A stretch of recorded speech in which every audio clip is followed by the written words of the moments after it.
It's Wednesday afternoon. It's time to turn our attention to legal matters. It's part of our commitment to putting Southeast Texas first. Let's ask the judge and get answers to some of your questions. We're joined by Judge Gordon Freeze from 317 Civil District Court in Jefferson County. Judge, great seeing you today.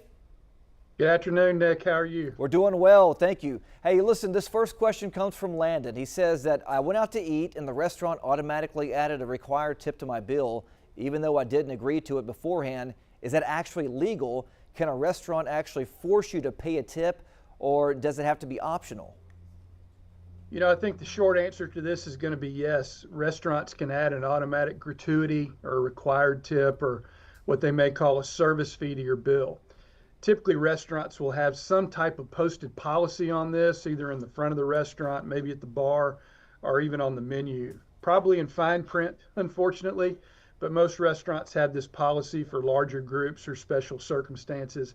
Maybe not always appreciated by customers, but there's nothing illegal or impermissible about that on the part of the restaurant. That's great information. I know we were talking to friends of mine days ago. They mentioned now they see 18, 20, 22% when they go and check out. So that's really good information there. Hey, here's one, a longer one from Isaiah. So he asked earlier this year, I ordered a gold coin online. The shipping company says it was delivered and even shows that it was signed for, but the name on the signature doesn't match anybody I know. I never got the package. I reported it, and then they said that they would investigate, but they just denied my claim and said their records show it was delivered.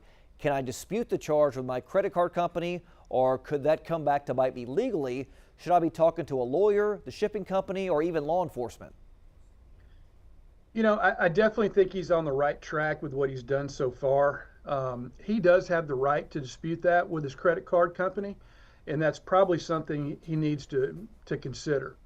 Offhand, I really can't think of anything that may negatively impact him by doing that with regard to his credit card. The Federal Trade Commission has a website that has some tips and suggestions for situations just like this. I'd encourage him to look at that, but I'd also encourage him to speak with a lawyer depending on the value of the item and what he was charged. If he knows the person that signed for it, law enforcement might get involved, but I think this is probably going to be a civil matter, and he'd be well within his rights to speak with a lawyer here.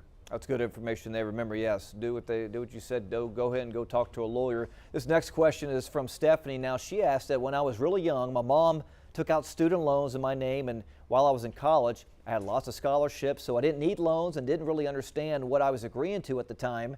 Now I'm in my 20s. I just found out there's almost $50,000 in loans under my name that I never received or used. My credit is wrecked because they weren't paying. What can I legally do? You know, I think the important thing here is going to be how old she was when the loans were taken out. You know, I did notice she said she signed them. If she was 18 or over and legally an adult, I think it's going to be very difficult for her to show that she should not be responsible, at least at this point, for those unless she can show some type of fraud that her mother committed. Specifically, did her mother forge her signature or present something to her fraudulent or some other type of fraudulent activity that induced her to sign those documents? However, unfortunately, if she signed those, I think as of right now, she's on the hook and it's going to be very hard to get those discharged.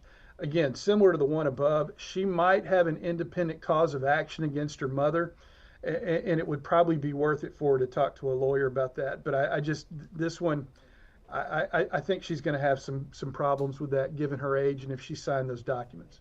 Well, Judge Freeze, we appreciate you joining us this afternoon. Take care of yourself, and we'll see you next week. All right. Thank you very much, Nick. All right. If you have any questions for our Ask the Judge segment, just head to 12newsnow.com/askthejudge and fill out the form.